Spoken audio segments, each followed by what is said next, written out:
Hi there, I'm Andre from Peak Motorcycles and I'm here at EICMA 2025, and as you can probably tell behind me, I'm at the Ducati stand. Now, Ducati don't launch anything really at EICMA. They run their global premieres, which are online releases. I think there's one a week for about 10 weeks. So all the new models have already been launched on there or will be launched on there. However, what they will have here is those particular bikes. So I'm going to have a quick run round while it's not too busy and try and show you as much as I can. I think there's one that a lot of people had asked about, and that is the new DesertX, which you can probably just about see over there. So let's go and take a look at that. Now then, before we get over there, we have this Hypermotard SP, which really is a piece of work. You know, people who like supermotards but forget all that sort of moderate power, you know, absolutely nailing it. This is the Hypermotard V4 SP. These start from about 20,000 euros. I mean, that is a serious bit of kit. I know there's been a lot of lower cost bikes coming out lately that are hopefully getting more and more people into biking, but I think Ducati have made it clear that, you know, their market is top end, and this is a testament to that. Right, now we're here in the Monster section. Here we have the Monster Plus. I know these are just kind of, you know, they're almost defining what naked bikes were back to the, you know, the original Monsters, and they still look great, you know. Yeah, really quite a nice looking bike. That one was the Monster Plus. Here we actually have just the base Ducati Monster, which as you can see is super bland. Only kidding, even that looks pretty stunning with that V-twin hidden away within the bodywork and those meshes over the rear exhaust. Here we have the Panigale V4R. I mean, what a machine, right? They're covered with carbon fibre. Just even looking at the technical package and the dash that is in there, you know, that brushed metal tank, all the carbon fibre on this side, even those adjustable rear sets at the back, even the carbon fibre cover on the swing arm. Coming around the front, you see those Brembo brakes. You know, that aero at the front, and just how mean these bikes look really is quite something. You know, some bikes have these wings for the aero, but they don't really do very much. On here, they absolutely do. So let's come down this side so you can get a good view of it from the back with those Krapovic exhausts up there. Now, I think in the road version, I'm guessing you probably can't get away with that because you need to put a license plate somewhere. Here we have the Panigale V4 MM93. Is that what Marc Marquez is racing under these days? Yeah, it looks kind of cool. In that sort of deep red mixed in with the deep Ducati red. Let's give you a view down this side of the bike. Yeah, I mean, that is something a bit special, even with that exhaust routing up and under there. I'm guessing that is a road bike that money can buy. In here we have lots of things in yellow. We have the Panigale V4S, beside which is the Streetfighter V4S as well. As super nakeds, they're not terribly practical, but they're not really there for that, are they? Up here we now have a Streetfighter V4S. So this is going up in the performance levels. It's got that big V4 from the Panigale, detuned slightly from within there. And this is the S version, which I think is one of the, yeah, can we say slower? I don't know whether that really counts. It's not as fast as the R, but nevertheless, it really is a piece of kit. Right then, beside that, we have the Panigale V4S. I'm going to wander over and show you the rest of the bikes on that side. I think this is what some people really have come to see. This is the DesertX preview. So the DesertX has been out for a while.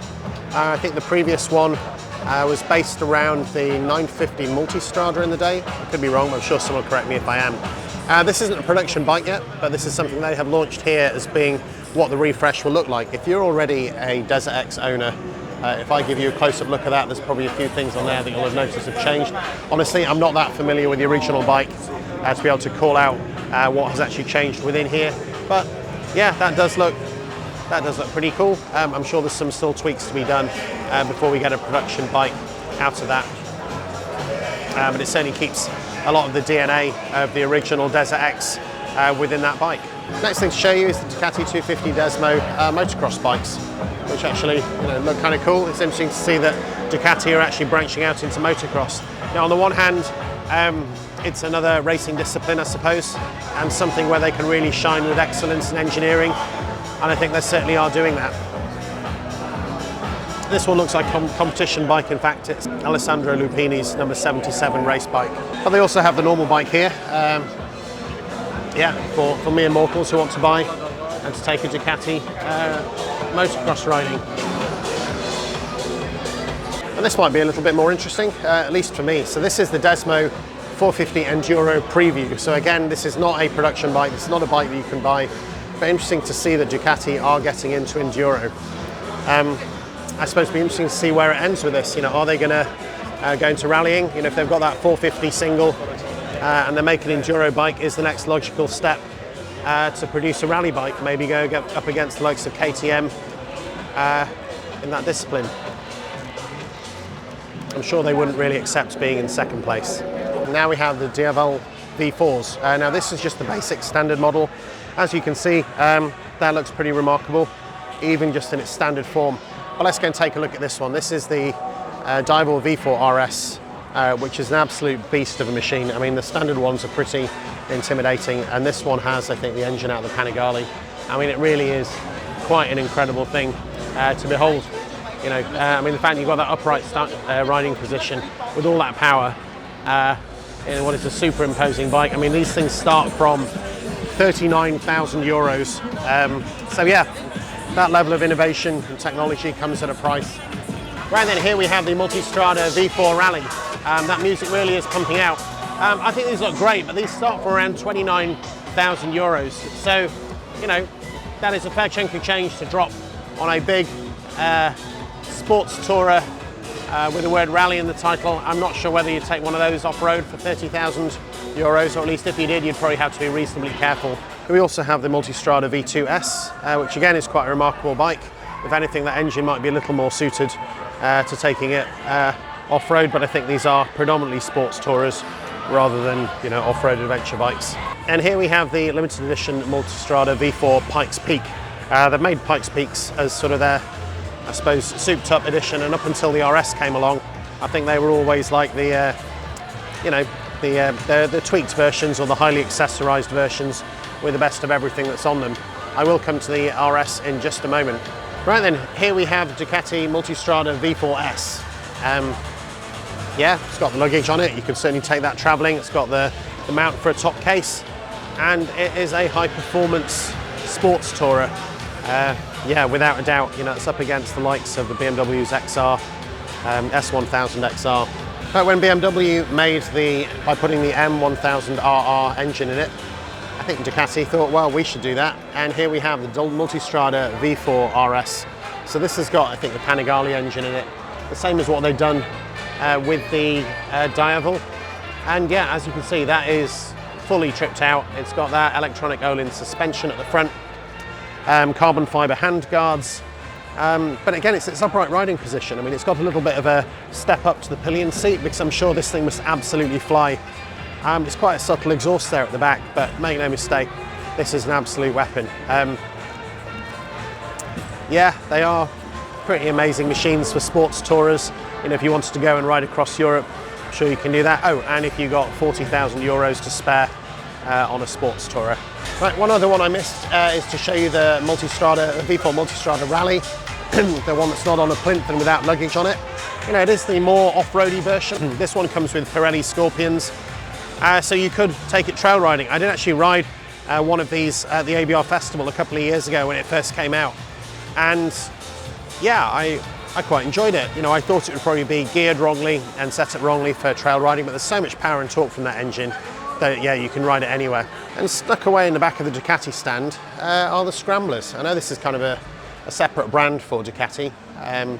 Don't necessarily have the same attention as the others. But yeah, there's two. In here we have just one of the standard yellow. I think that's the Scrambler 800.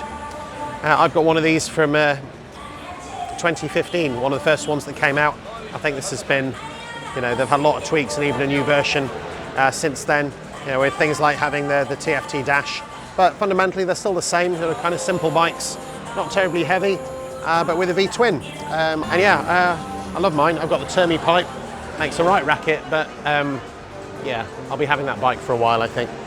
And I think the last bike to show you here on the stand is this night shift version of the Ducati Scrambler. Yeah, with the, you know, the brown leather seats and that metallic green. You know, the flat handlebar with the bar end mirrors.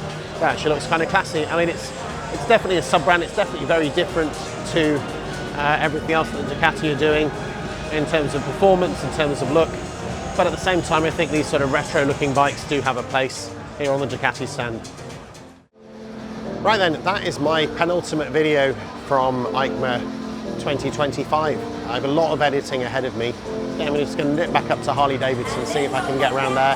And I hope my voice lasts for that last video. I don't need to speak after that, probably till the end of the week, other than to order maybe a beer and maybe a bit of food. But otherwise, I'm going to head back to the hotel after Harley and start on the marathon of editing.